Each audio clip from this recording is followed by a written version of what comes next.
Greetings, fellow Gothamites. Tiki here. And Blue Dragon 5. And tonight we are covering The Penguin, Season 1, Episode 4, Centani, which I've got to be honest with you, Dragon. It's a wonderful episode. I'm loving the series so far. Maybe you can enlighten me. I have no idea what this title means. Well, we see later on Centani's like a toast.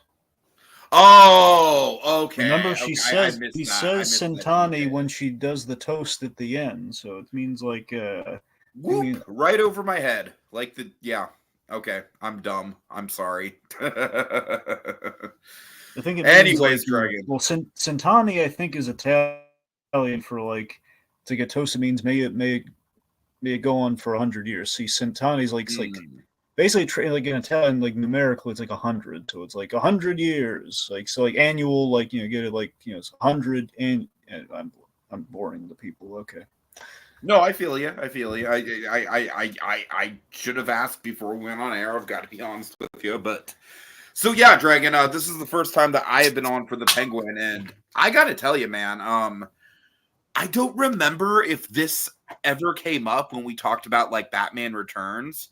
But in the era of Batman Returns, this is like, bear with me here. This is kind of like an origin story of why I love this show as much as I do.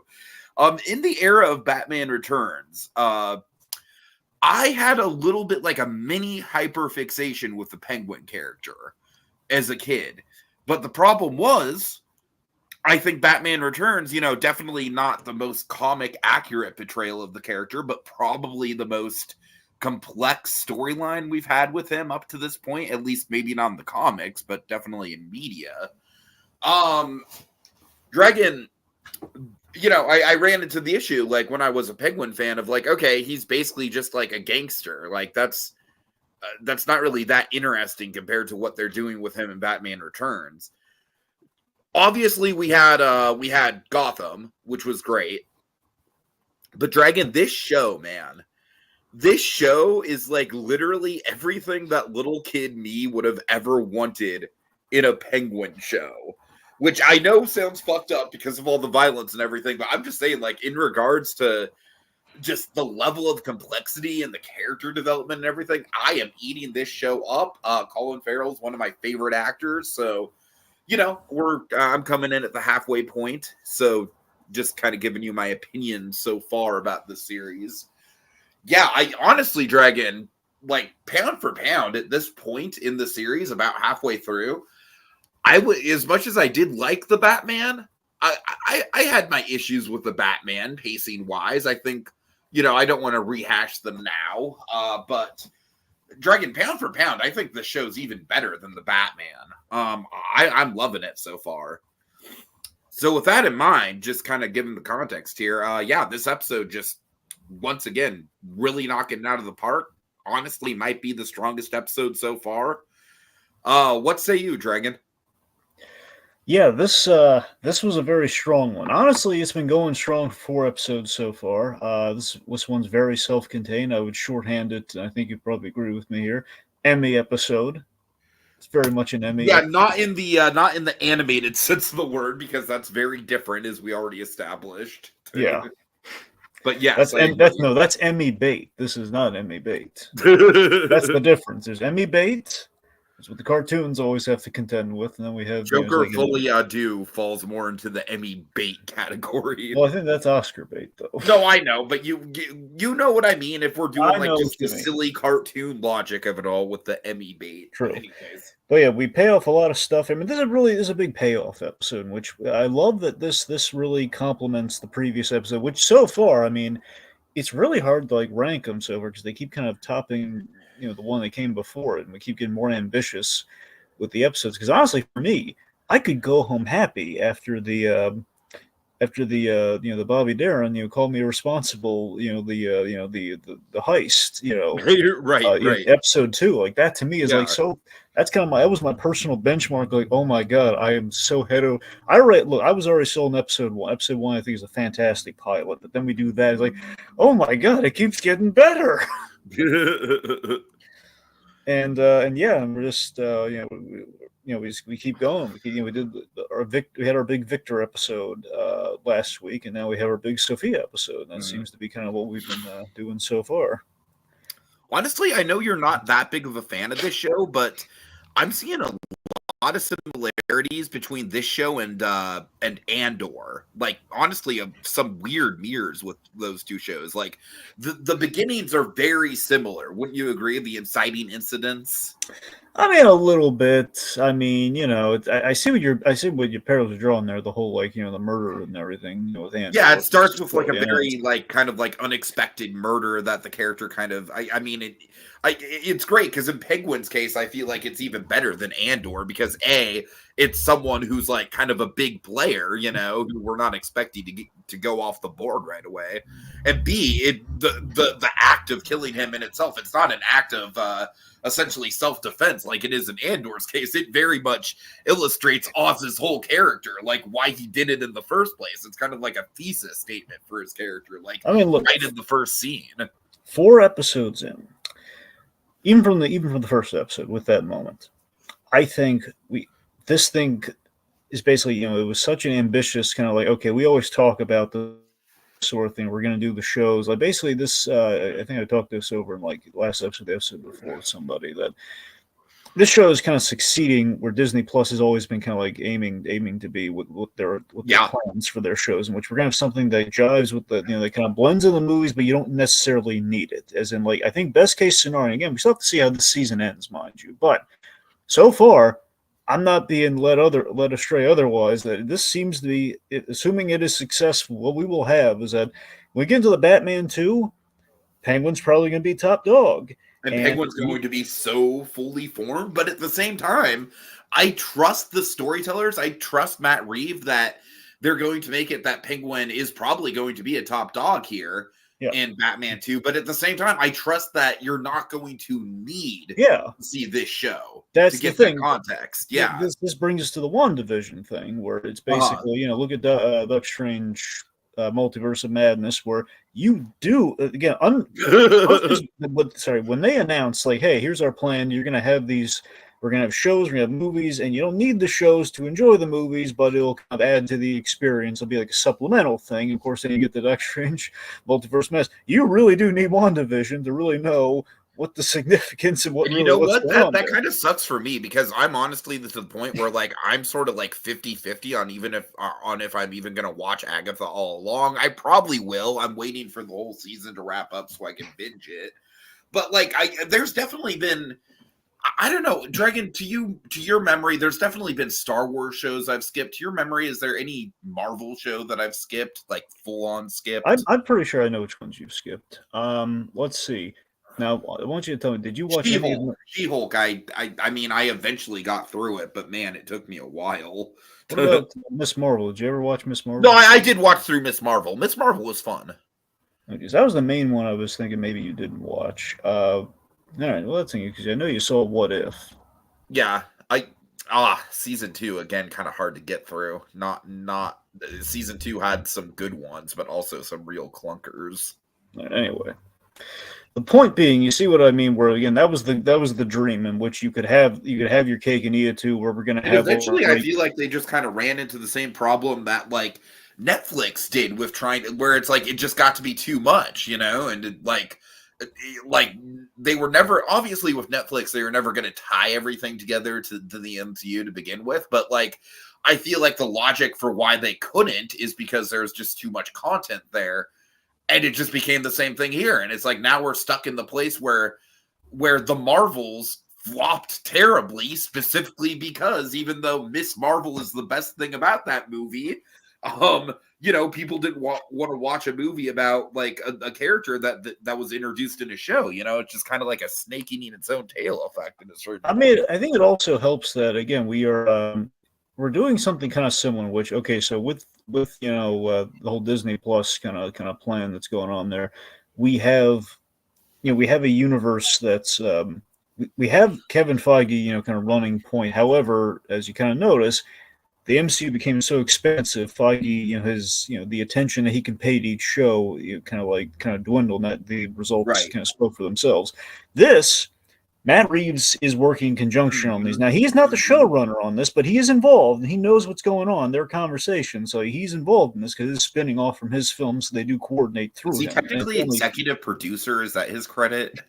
Yeah, that's the thing. So there was somebody who so the showrunner saw the Batman take on it, and basically kind of expanding on the Penguin's character. So this is very much her baby. And Matt Reeves, but again, it is in conjunction with what Matt Reeves is doing. So nothing like, so they are there is a plan in how things feed into Matt Reeves show. But however, he has said, and again, this might be like a thing that prevents spoilers, so I don't know how true this is, but like they've said, we're not going to have major character. Like, for example, a lot of people have speculated, Julian Rush may be a big character. Now, again, they're not saying that's not the case, but they're not saying it sounds like he's not going to be the Scarecrow. It's at least as far as they're saying. I was going to say, is he someone from the comics? He feels that's the thing. He's a blank slate. A lot of people are speculating he might secretly be. No, I don't buy that. I don't buy that at all. So that's the thing. So I'm saying, assuming Matt Reeves is to be believed, we're not going to do like a major character introduction in this show because we're going to save that for the movies. At least that's what he's saying, which again could be a big surprise. We do have a few comic book name drops here and there throughout this, so it's including this episode. Anyway, so the point being though, because I think it's small enough, we're able to really develop the Penguin and have something where at the end of the day we could have like an awesome Penguin, and Colin Farrell is kind of improved even more so, having spent more time with this character. When we get to the Batman too, it's like, man, this character's well worn, and he's at a very. He had maybe 10 minutes of screen time in the Batman. Well, more like 16. Really in it that. Well, he wasn't really in it that much. If not 10 minutes, then he was very least. The way they've kind of talked about behind the scenes, he had like 6 scenes in that movie. So he only spent so much time with them, and we did build a character from that. Anyway, but so that's the thing. So the point, we have all this development of like how he gets from point A to point B. We don't need how he gets to point A to point B, but it does add so much kind of definition to the world and to the character, which is really, again, this is like the dream of what we could do with these shows, and it does. Again, I believe the Arkham show was X, but I don't know if it's going to get maybe dust off that after this episode. I don't know. I honestly wouldn't be surprised if the game plan moving forward is in between movies they do a mini series based on a different villain. Like, see, I think that would be between movie 2 and 3. We might get like the Victor Freeze show or something like that. I know Victor Freeze might not work as well for like an actual like episodic show, but you know what I mean. Yeah. Sure. All right. Anyway, so talk about the episode itself. So we do our link up here. So our link up is Mrs. Maroney. She basically right before we basically see the other side of what was happening right before Vic swooped in and saved the Penguin's bacon. Where Mrs. Maroney is basically calling out, and this is great too. Just like, I love when you always when you're on the edge of your seat. It's very Albuquerque verse, asking like, "Oh, what's going to be revealed?" And she basically spills the beans about Penguin killing Alberto and betraying the Bones, and basically playing both sides. And this is bad. This could be bad for us. Yeah, I like the timing of it, where like Sofia's just putting together the pieces right as the intervention happens. Yeah. Anyway, So again, as she puts it together, like everything's chaos, and they get separated, and she goes off. She calls Dr. Julian Rush, who we've seen. He's been counseling her, like in the episode or two ago. He's been helping her out. We keep the Matt Reeves color theory of red going on. By the way, I hope you notice that, because in his therapy session, he has like the red light going. We have the drug, which is red, and now again, the importance of the color red for Matt Reeves Batman stuff. Sure. Anyway, so this is great. So I love that we kind of take her kind of being knocked in the head a little bit. She's kind of self-reflecting while she's looking at her wounds during the episode. So primarily the episode's flashback, and we basically see what we've seen discussed in episode 3. So we're back 10 years back in time. Yeah, just generally speaking, I think the flashback structure is just really harrowing because I don't know, Drag. I honestly couldn't make heads or tails of the whole Hangman thing. I honestly thought, you love this. Well, I honestly thought it was a little bit like it was a lot to be throwing onto this character that we're just meeting. Like, obviously, like you and I know who Sofia Falcone is, you know what I mean? But like, I felt like it Mm-hmm. was almost a little too much to be throwing onto the character. Like, oh, she just got out of Arkham, and she, and she may or may not be a fucking serial killer. You know what I mean? But I really think this episode does a great job of just putting all of that into context and just really getting in her headspace with it. I was blown away with the writing on this episode, with what we did with the Hangman stuff. I want to be clear: the Hangman thing is from the comics, and Sophia Falcon was the Hangman in the comics. Now, this is not. I love that it's thing. Of course, everyone, the Bible essentially is Long Halloween. There's a lot of Long Halloween in what Matt Reeves is doing with Batman. Kind of like not year one, but it's kind of like year 2 or 3. It's very much what Long Halloween is, and we're obviously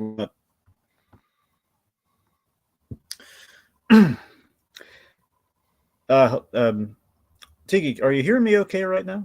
No, I'm honestly really not. It's not great. It's not great. I'm not gonna lie. Is there a way for you to sort that out quickly? Yeah, sure. All right. I'm sorry. I'll go on for a minute. All right. Let's see. So I guess I'll kind of just say my piece on the episode. Kind of like, well, you know what? Let me talk about Melodi's performance for a bit because I really like what they've been doing with her character.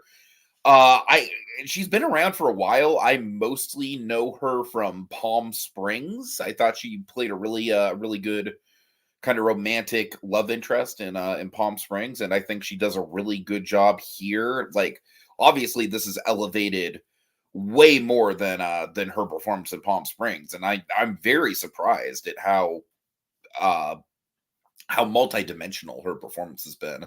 But as I said, in the original kind of like build up, the first 3 episodes, I honestly thought that the whole Hangman thing, I wasn't aware. Dragon just said that she is the Hangman in the comics, which does check out. That makes sense. I didn't think that was something that they would just like invent for this show or anything.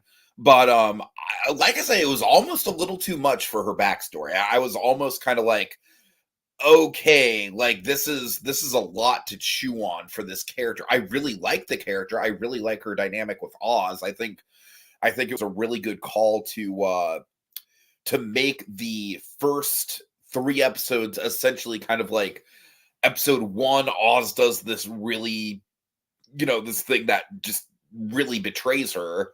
And then episodes 2 and 3 are them working together, and we kind of just get to see like what that partnership can be like. But there's that sort of looming suspense of if she's going to find out or not. And then episode 4, we get into episode 4, and we just get this fully fleshed out development of her character. And then I think it's like we basically get like a red wedding of the Falcone family, essentially, very appropriate for HBO. So, yeah, I mean, structurally speaking, I'm very impressed so far. This very much feels, and this is kind of like one of the things that the Disney Plus shows, specifically the Marvel shows, have had. I see it, Dragon. I'll let you on as soon as I finish my point. This is one of the things that I feel like the Disney Plus shows have struggled with, and specifically that's justifying the episode by episode structure as opposed to just like why is it just a movie? Like, I feel like a lot of the MCU shows have kind of suffered from that, specifically stuff like Moon Knight, Secret Invasion, definitely. A lot of it is very much like, okay, like the cuts in between the episodes feel practically arbitrary. But with Penguin, I feel like these first 4 episodes, this first half of the season, has been so meticulously structured, and it really gets me excited about the episode by episode storytelling. Like, you can tell they really have the finger on the pulse of making every episode stand out and really be its own thing, almost its own mini movie, which, again, another thing that Disney Plus definitely struggles with. Their episodes struggle to be a half hour long without credits. These are a good hour, not including credits. So that's, they're beefy episodes. And but not only are they great in their own right, mini movies, but they're also clearly building to something. So very excited about that. Anyways, letting Dragon back in. Dragon, do you agree with the points I'm making about how this show is really excelling in the episode by episode format? It's really good at episodic storytelling. I would concur with that assessment. Right, you sound great. You sound wonderful. Good. All right. Okay, so make the point you were trying to make about the Hangman. Yeah, so the thing with the Hangman, so yeah, of course the show's very steeped in the Long Halloween, comic, very much in the whole basically the whole show is building towards the transition between the mob and the freaks, which is what Long Halloween's all about. And we've seen a lot of adaptations of stuff like this, with the Dark Knight and so on and so forth, right? Mm-hmm. Now, again, so the Hangman is a pull from the comics in which Sofia, she was the Hangman in basically the sequel to The Long Halloween by the same writer, by Jeff Loeb and Tim Sale. They did The Dark Victory, which basically introduces Robin, and basically, again, it's continuation of the Long Halloween story in that style. Right. Of course, none of them really, hit the benchmark of Long Halloween. But the point being, at the same time, I imagine it's not the train wreck that the sequels to The Dark Knight Returns. Oh no! That's what I'm saying. These are good, but they're very much like, okay, we're trying to ape the success of. Sure, yeah. Basically, it's like, okay, we want like a long running mystery, but it's not like the. It's cool, just when I think sequels to successful Batman graphic novels, Dark Knight Returns, it's hard to get worse than that. But that's the thing, like Hangman is like a pale imitation of Holiday from Long Halloween. You get the idea. Right. So it's like the idea is like each one we have like a killer, and it's kind of like it's a nod to Long Halloween. So that's it's continuing the narrative, and it's doing some neat stuff. And the point being, Sofia, who looks seemingly died in Long Halloween, she survived, but not well because she fell out a window. Mm. Okay, so the point being, we kind of take that lore from the comic and then we really turn it on its head here in a way that really made sense. Where, the Hangman twist, just this really inspired idea that we saw in the Batman what Carmine did to women, and including almost his own daughter with Catwoman. Because remember, technically, Sofia has a half sister, and that's Catwoman. You know what? Now that you're talking through all this, I really need to I'm definitely going to rewatch the Batman before episode 5. Seriously, that's a thing, Tiki. If you rewatch the Batman, you'll see this twist is insanely brilliant because Carmine Falcone, he strangled Selina's gal pal, and then he almost strangled her to death. So, and again, we go back here. So it's this whole thing of like Sofia was traumatized by the unprecedented suicide of her mother, which of course her fathers were right there. And she basically kind of went down the rabbit hole when Summer Gleason, which of course animated series pull, not the comics, animated series pull. What about Hill? Is Hill a pull, do you think? Well, was it just was one of the victims named Hill? No. It was the one of the ladies that the lady that talks to Sofia after her speech at the very beginning at the charity function. Are you sure that you're not thinking of Summer Gleason? No, I'm not thinking of Summer Gleason. I'm thinking it's just a kind of a pleasantry, like, oh, great job, Sofia. I mean, it's possible it could be a tie to Mayor Hill, but and then Carmine comments on it later in the episode. He's like, yeah, Mayor Hill's finally taking my calls. Do you remember that? Wait, did he say did he say Mayor Hill though? No, he didn't say Mayor Hill, but he says Hill. He says Hill is finally. That's possible, and if so, well, that's Hill was from the comics. Regardless, so Hill's possible. It's possible not as like direct as like Summer Gleason, especially being a reporter. That's full on, like that's from the animated series. Anyway, it so I just love the idea. She goes. We set up the betrayal that Oz betrayed her in some way. So I just love how it all coalesced there, and just again, just thought it was brilliant. The idea that it was was all her father did all this to her, and was wondering like why the heck would any father lock his daughter away in Arkham for 10 years? And now we know. Oh yeah. Yep. So Oz let's talk about the Penguin here in the flashback. So we see him as the loyal driver, very much kind of her bodyguard and then driver. And again, he's doing his job. There's a rapport between them. She treats him with some respect that her brother does not give him. Mhm. No, I actually, it's honestly genuinely kind of sad, like Mhm. seeing Oz and Sophia in this episode, like knowing what it's going to devolve into. You know what I mean? Because like I feel like Oz does have a genuine respect for her. You know what I mean? I Yeah. definitely think so. That's thing, because this is the boss's daughter. He was like basically his first. The idea, it was like his first official job, like working for the family. Because before he Mhm. basically got his foot in the door, driving like an underling of the Falcon family, and that underling basically, he went wit sick in the family, and they got killed. And then Oswald was still around, so they gave him like the job of like driving Sophia. And I Mhm. love that we're able to track all this in the storytelling. Like we've mentioned all these points in his life. He started as a driver like Vic. Yeah, You yeah, know, yeah, exactly. Yeah. Anyway, so yeah, so the but again, so we had the big scene between the scene that essentially got her to trust him. The second she trusted him, that's when the Maronis came by and basically turned flipped the Right, table right. over.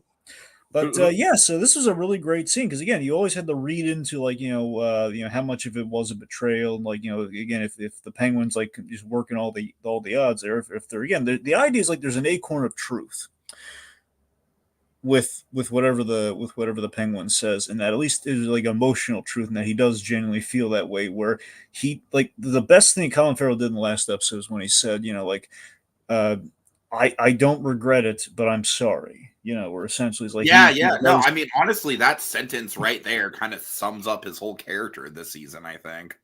Yeah, I feel like this whole show, like the thesis statement of the show is basically just like how much can you root for this guy in spite of the fact that he is clearly kind of a scumbag, but yeah. he's such a damn charming scumbag. He's such a likable scumbag. Here's the And thing.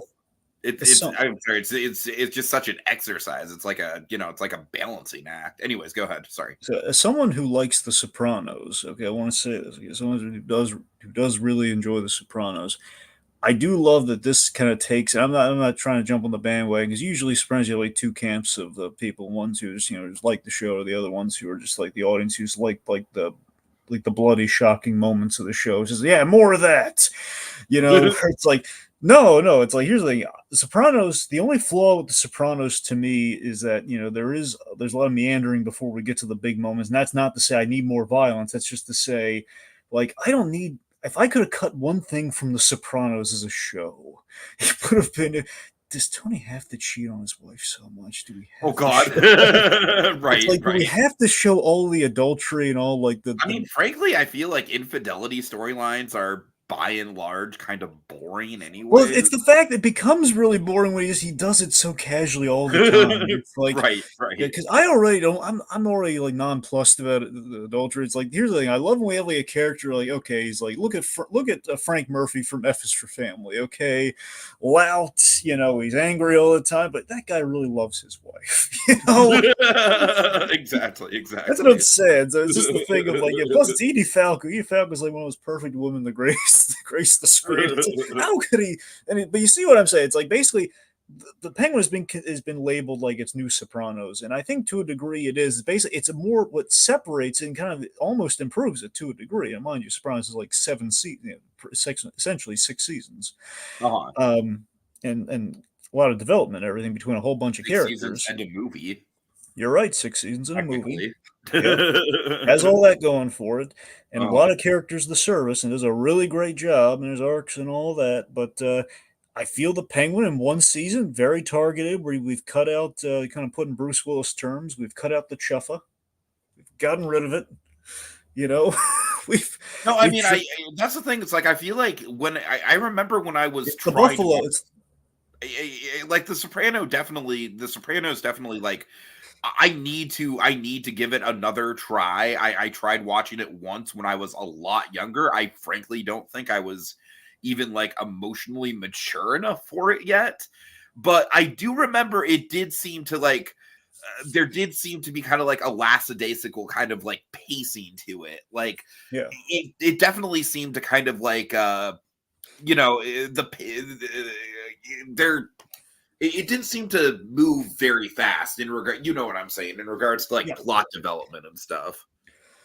Yeah, and that's the thing. Where again, like Oz and Tony Soprano bear a lot of similarities, not just in appearance, but they bear similarities in terms of how do you like this very unlikable character. And the difference is Tony Soprano's in kind of the anti-hero space. With basically he was like a precursor to Walter White. Uh-huh. Not directly, but that was kind of like historically No, you I had mean, the honestly, there's a pretty one-to-one pipeline on yeah. that. Yeah. And the thing with the Oz is like he's the Penguin. He is absolutely a bad guy, but and that's the thing. We keep softening our bad guys in all of our adaptations of stuff and everything. We keep trying to go the anti-hero route with them when we don't need to do that. Uh-huh. We got to keep him villainous, but also interesting. And how do you do that? Well, he's bad, but you love to watch him. Sure, sure. He's Oz is a charmer.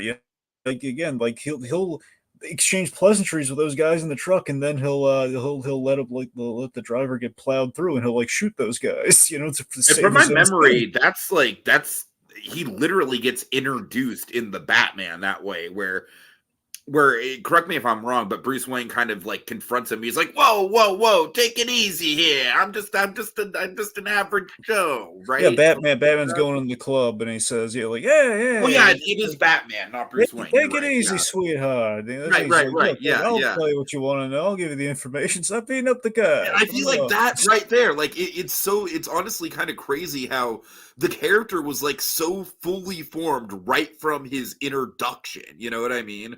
It's very impressive. Oh yeah.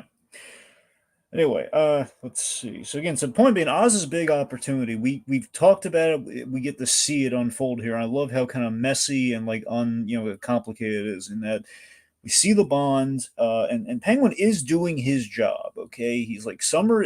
Basically, Sophia is talking to Summer Gleason Uh-huh. about things that they're basically again, Oz doesn't know that what Carmine's done here. He's not in on anything that's happened, but he just knows that hey, she's talking to the press about the family's affairs, which she shouldn't be doing, and he cautioned her against that, but she's still doing it. So it is technically within his purview. He has to tell the boss. He has to tell her father about that. Now he doesn't know at all the crazy thing her father is going to do to her, and again, the really dastardly reason he's doing it.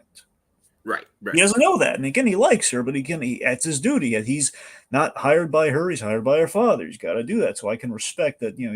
He's doing it. He feels bad about it, telling her that. But of course, the scene in which she's arrested—it's a heartbreaking scene. You feel for Oz in that Honestly, scene. dude, honestly, like the whole rest of the episode is just fucking harrowing.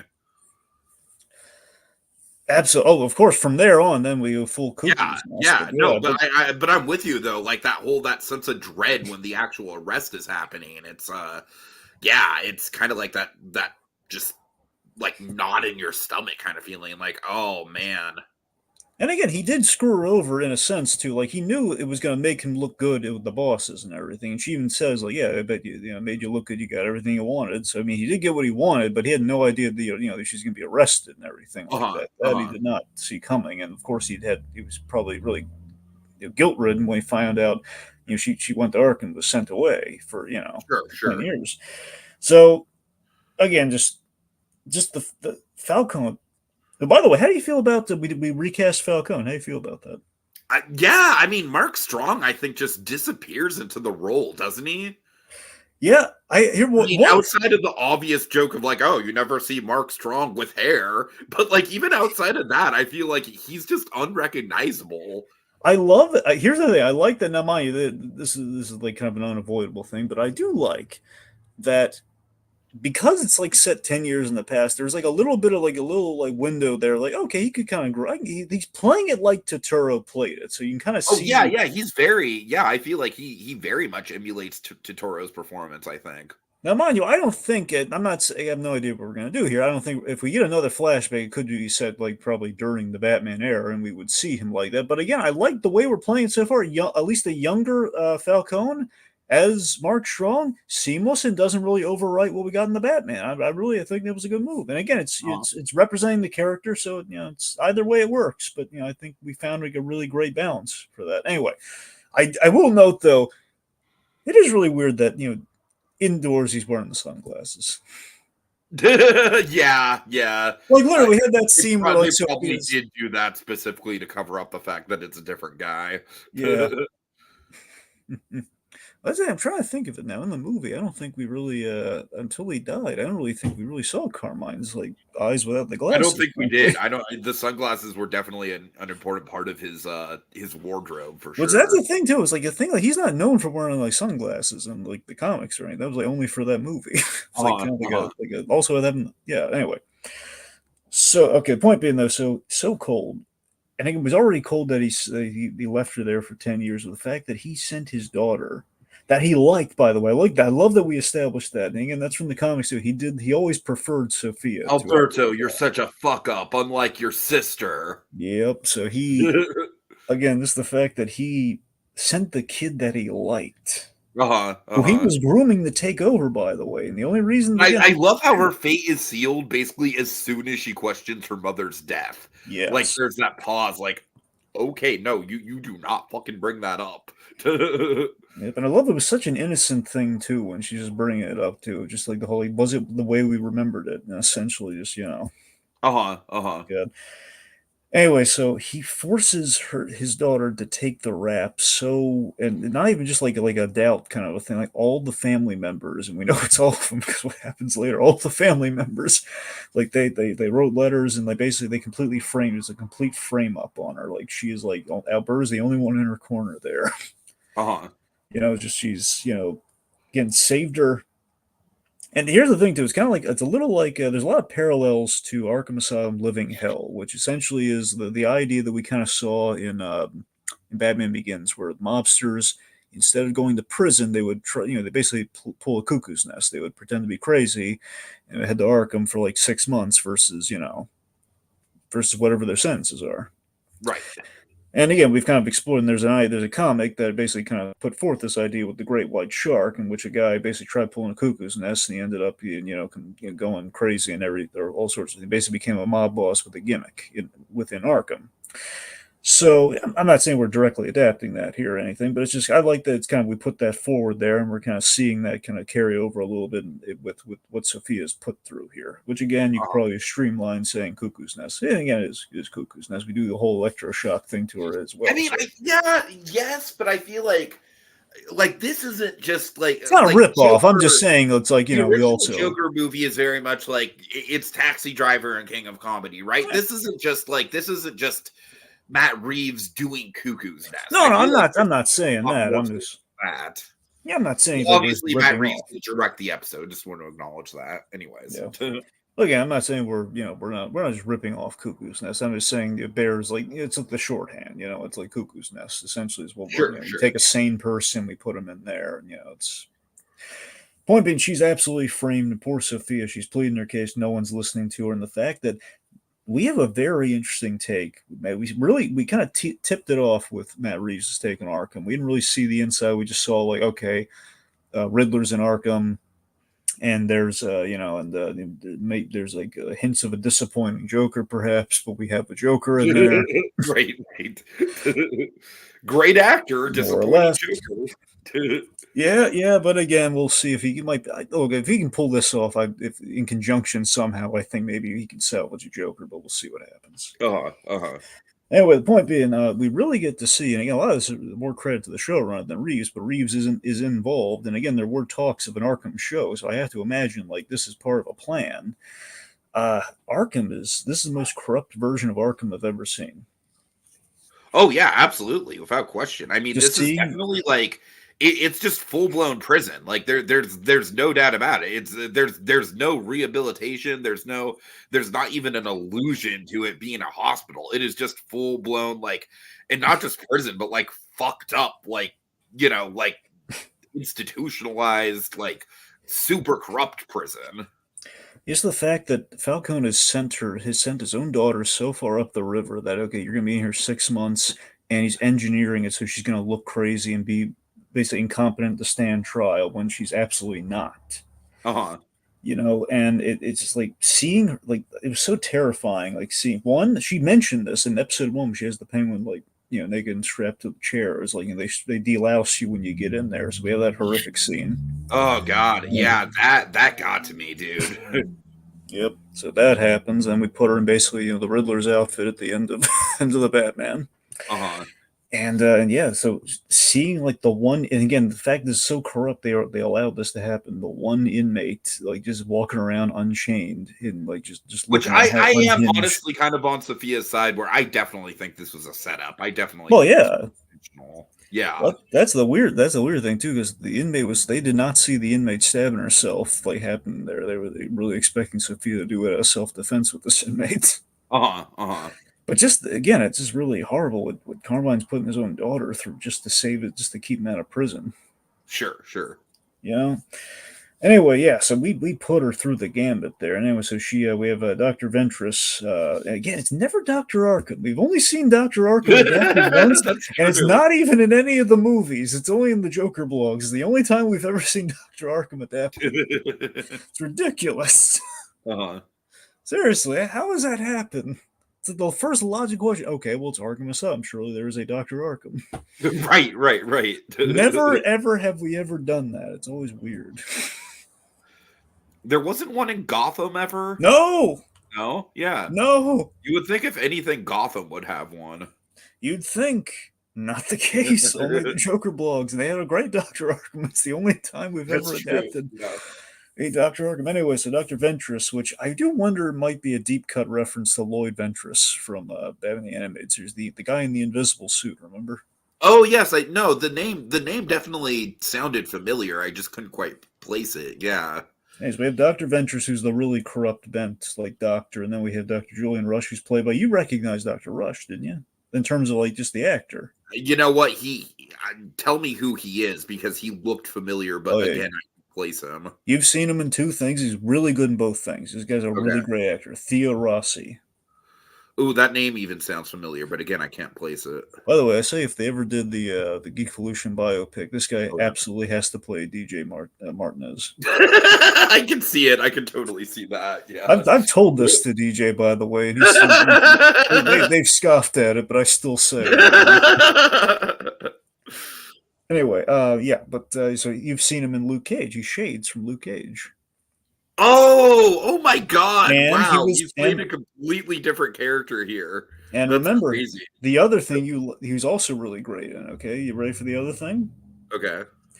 Okay, the other thing was he was in Kevin Hart's show. Remember I'm trying to I'm trying to get the name here. It was the God, I'm trying to hold a true story. Remember the true story thing that Kevin Hart did? Oh yeah. Oh, that show didn't really end up being that great, but yeah, I do remember. I thought you really liked True Story. You really want to turn me on to it. I thought you It really was liked it was it. all right. I feel like it ended worse than it started. It's one of those shows. Okay, well the point being, he was really good in that though, wasn't he? Uh-huh. Because remember, he was Yeah, the he was. He fan. was. Yeah, he Yeah. played like the innocent fanboy. Uh-huh. I love that he can play Shades to the innocent fanboy. And now he's playing like Now Dr. he's Rush. playing a character where it's like I think this guy's got good intentions, but I honestly don't know for sure. Yeah, but I love that we don't really know initially, but he does seem to have a conscience. He does. The idea is like he and Alberto are the reason she got out. So the idea is like three things allow her to get out. Okay, her father's death because he was the one keeping her in there. Uh-huh. Her brother, like basically trying to get her out all this time, but again being distracted by drugs and partying, I'm sure. And then Dr. Rush being the only honest doctor in there, and we saw him kind of waver, but again he left. But he also acknowledges he left her in there after a while, but he was working on the outside to get her out. Right, right. But yeah, so but yeah, so he was good. Anyway, ultimately, how hard? Oh, we do have a comic book character show up in this though. Magpie actually is in this. Did she ever show up in any of the animated stuff? Because I Yes, definitely know the name. Okay. yes, Magpie showed up. She's mentioned. Here's the thing: she's mentioned once, but we see her in Beware the Batman. Oh, all right, all right. Yeah, you haven't gotten there, but let's see. So, Grey DeLisle played her in Beware the Batman. She was really fun in that. Basically, she's also honestly, very. I feel like this character is basically like the closest thing we have in this show to like a Dini level, like over the top villain. Mm-hmm. Oh yeah. That's the thing. Magpie, at least the way, for example, is the way Beware the Batman had a really great take on Magpie, which is like it's like a more put together version than we have here, but it's still the same thing is kind of true in that Magpie basically is a demented klepto. Oh, because it's like a magpie, like a bird that steals shiny objects. Like her whole thing was she stole like inconsequential shiny objects. So in that respect, she's very she's unhinged and just going for the very simplistic goals. Like in this case, she wants like she wants the bliss drug. So we see the origin of the bliss drug here with Magpie. right. That was cool. Yeah, I love that. It looks like blood and everything. It's just it's so nasty. Mhm. I still wonder. I wonder if Poison Ivy or Mister Bloom might be linked to this drug. Ooh, yeah. Because Mr. Bloom was the guy who that guy's name was Mr. Bloom. His name was Bloom, something Bloom, spelled Bloom. Uh huh. You know, it would be really interesting if they went the route of like Jonathan Crane basically like crosses this with another drug to get the fear toxin. That would be really cool. Uh huh. Anyway, Like so it essentially becomes like a fentanyl allegory. I think that would be a good idea actually. Yeah. Anyway, so but let me ask you this: if you had the place, like where do you stand here? Because there are three theories as to who Rush might be. Okay, Oh God. Okay. Scarecrow being everyone's wanting Scarecrow Nah, because well, in all I don't honesty, buy that. okay, Hugo Strange. I don't buy that either. All right. You don't have to buy any of them. Is I'm it just telling you this. possible that he's just like a random dude? No, that's the thing. He's an original character. I'm just saying, like, if we take his name at Yeah, face I value, don't he's an really buy original the character. I don't buy the theory that he's anyone, obviously, but who's the third one? Well, the third one, I think I put forward this third one. I don't know if anyone really subscribed to this one. I just threw it out there. Jewel, Calendar Man.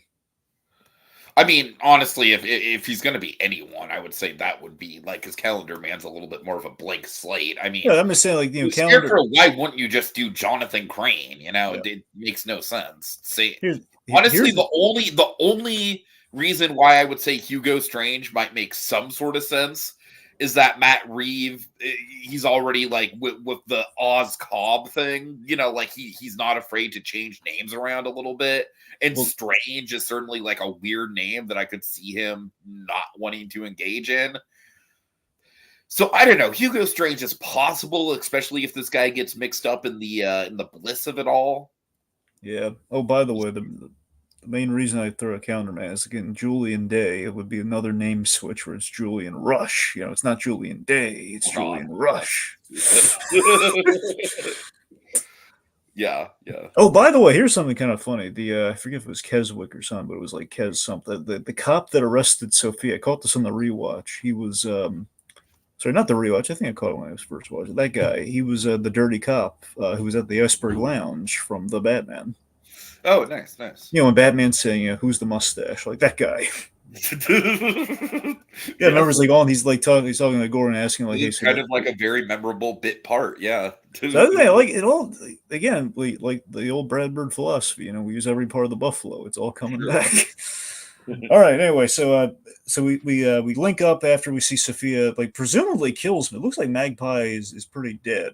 Sophia snaps. I would wager a guess is to say yes. Yeah, that I would be surprised if that was not the case. So poor Sophia, she's pushed to the brink after day of just being not believed and being in here with all these violent inmates, and then of course being like electroshocked when basically until she's like unfit to stand trial. Her brother delivers the bad news. She's without hope and basically suspects that Magpie has been been rewarded with drugs. And I think she's right about this too. I think Magpie's just like she's kind of hiding behind the crazy here. Mm-hmm. Basically says like hey you're being supplied with drugs for like telling the doctors about me. By the way, I love the editing in the electroshock montage, like the whole thing with the wallpaper in the cell and all that stuff. Really, Uh-huh. really well done and just disorientating. I mean, just generally speaking, I think this episode does a fantastic job of putting you in Sophia's shoes. Like Yeah. it's very immersive in that way. Yep.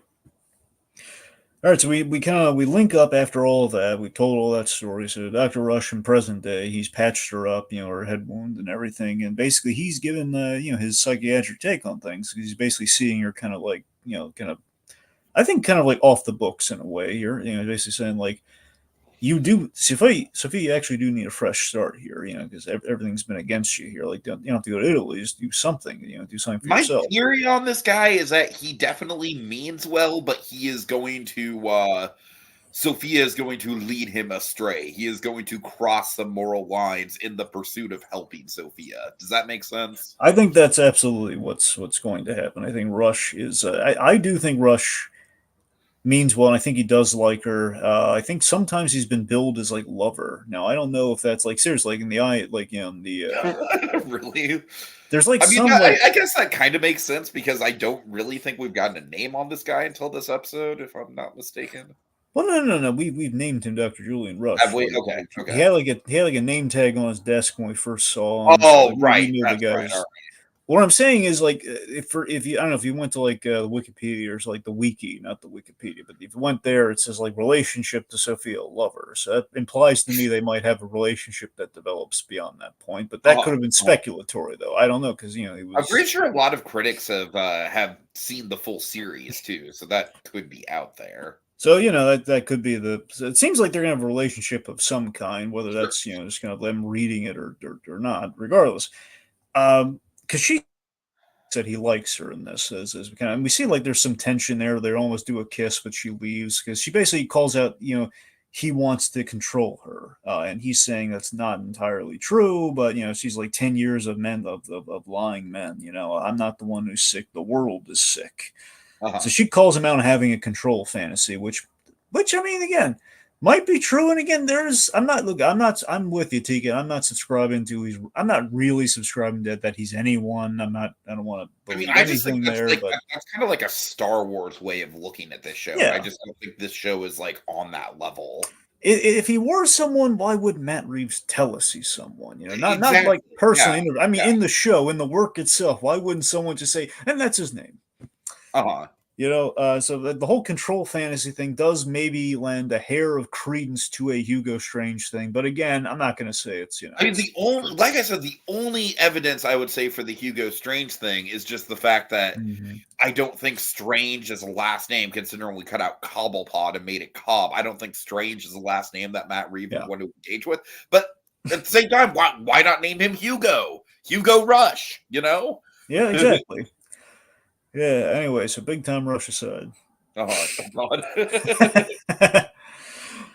Okay, so the point being, Rush has inspired an idea in her. Like, you know what? I do need a fresh start. She leaves, and that gives her a really twisted idea. So Oh, man. she crashed. I don't. I think she was invited because there was like a seat at the table for her. So I don't. Well, I think. it's probably one of those things like, like the creepy uncle who's a Trump supporter at the family function. You know what I Well, mean? here's a weird mundane question for you. Okay, you ready for this? All right. Oh, God. Okay, there's a seat at the opposite end of the head of the table, right? Uh-huh. Now I have to assume that it's his house and everything. He's taken over for taken over for Carmine. He's basically so no one else should sit on the opposite end because no one else is equal to him. So maybe Sophia just absolutely crashed in there and she wasn't supposed to be there because she's putting food on her plate, which implies food is not ready and waiting for her. Right? Uh-huh. Uh-huh. Now, do you think it's that, or do you think she just showed up late? Yeah, no, I don't know. That's a good question. Because again, I remember they honestly, told I her they honestly want her have to the vibe leave. that she just showed up late. Like, I don't think the family would just like not allow her to be at a family function. I just think it's one of those things where it would be like the creepy uncle, like where it'd be like, like Gio was specifically told, like, hey, don't talk to Sophia, you know what I mean? But Mm-hmm. at the same time, like in the interest of pleasantries, she still has the seat at the table. I don't know. Does that make Well, sense? no, it does make sense. I bring it up because we Johnny Viti was telling her like your uncle wants you to go to Italy and everything, wants you to leave, or else we're gonna say that you left. Which I love that threat, by the way. It's still a really good threat. Uh-huh. Uh-huh. Anyway, it's like we're gonna say you went back to Italy. So that this makes me wonder if like she was supposed to be gone by this point in time, like that's why they weren't expecting her, kind of a thing. So that's what I don't know. But point being, either way, she's there and she crashes the toast and basically calls them all out on like sending her up the river. Like I love that. Just calling them absolutely like literally all the people at this table. They all made sure again, knowing And I love how Christine Milioti plays this. By she's really great in this series. Water is Wet. Christine Milioti is fantastic. But she has acted the heck out. This is her Emmy scene, no question. Like this is like, dear God, she really just like called you. You sent me, and you knew I didn't do it. You sent me to Arkham Asylum for 10 years. Sure.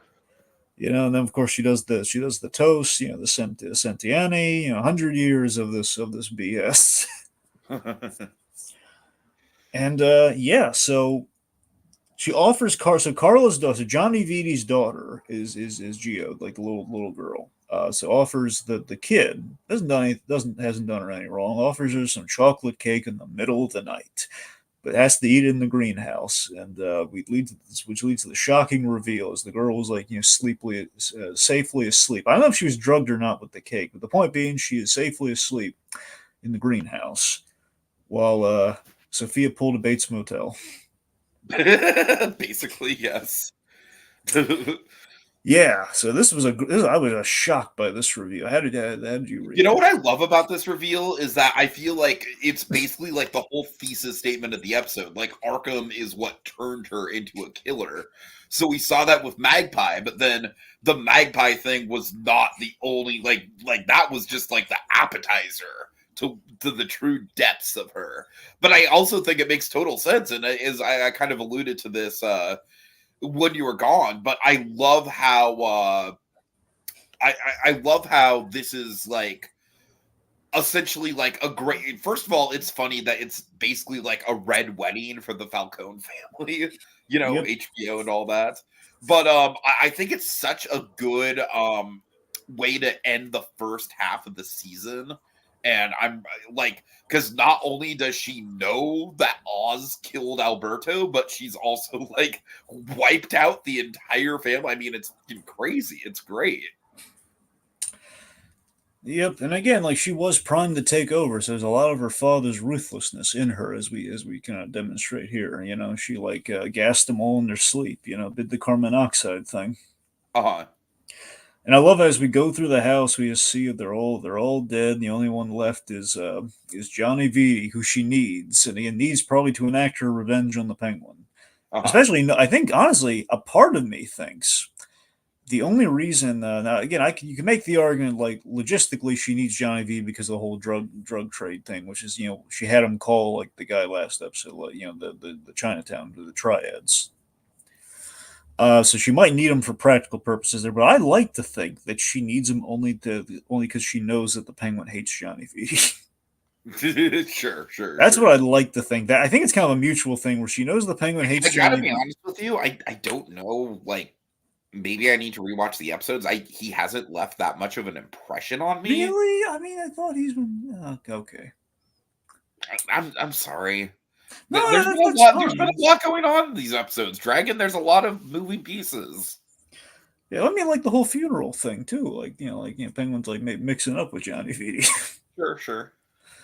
There's murder. Like Johnny V put him on that truck to almost get killed just out of spite. Like, hey, you're with the product. No, I understand that. I just don't necessarily think that the character has had that big of a screen presence, I guess you could say. That's fair. You know what's funny though? He was in another DC DC film. Was he? He was in Man of Steel. Oh God. Yeah, he was he was Steve Lombard in he was the sports guy at Oh the Daily Planet. Anyway, so yes, well, I like to think it's kind of a twofold thing where like the guy who denounced me and the Penguin the most, I'm going to keep around like as revenge on that guy because I hate him, and revenge on Penguin because I know he doesn't like him either. I'm going to use him to serve my revenge ends, and I do have to wonder how much of it is she wants like the girl to have a parent because that is the girl's. Oh no, I definitely took it that way. I definitely took it as because the whole episode is kind of about the the turmoil surrounding her mother. So I think this is her way to both step into the mother figure and then also she doesn't want to kill this poor kid, but I very much feel like she doesn't want to orphan this kid either, So Imagine yeah, how twisted that is. I think that this I think that Geo is going to be basically Sofia's moral compass in the same way that Victor is going to be Oz's moral compass in the back half of the season. Sure.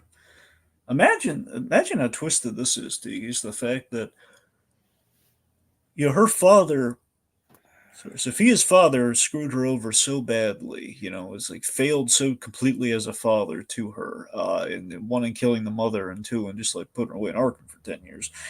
Just the fact that, hey, I'm gonna make sure you're a good dad. And again, he's already been like he's cheated Oh on, God! his wife and everything. Like, No, just to I make like that idea too. it's like because she could have I'm gonna saved the force you to mother. be a good dad at fucking gunpoint, motherfucker. That's the thing. So in theory, like she could have saved the mom in theory.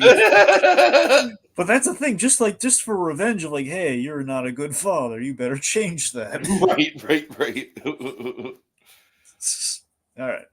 And yeah, that's the end. She's got some plans. I'm sure it's not going to end well for us, at least right now. Because boy, I don't know. I mean, we'll see. I mean, you would have to assume that Oz is eventually going to come out on top. well, So sure, but that's the thing. It's not a question of what's going to happen at the end. It's a question of question of how. how, yeah, for How sure. the Very, heck is he very going to end Walter up White, on top? Breaking Bad in that regard. Because he's got Maroney, he's got the Maronis after him, and of course, Mrs. Maroney, she's the bloodthirsty one who's on the Can I just say, outside. I love that actress's screen presence. Oh yeah, I think she's doing a great job. she's great, right? Uh, By the way, anyway, did you catch the world building detail on her? I can't claim credit for this. They spell it out in like the inside of the episode thing yeah, at yeah, the yeah. end. I That's caught really that. I caught that. that's Yeah. really clever, isn't it? Though, like a Uh, way of like not just doing like Italian mobster versus Italian mobster. oh yeah, totally.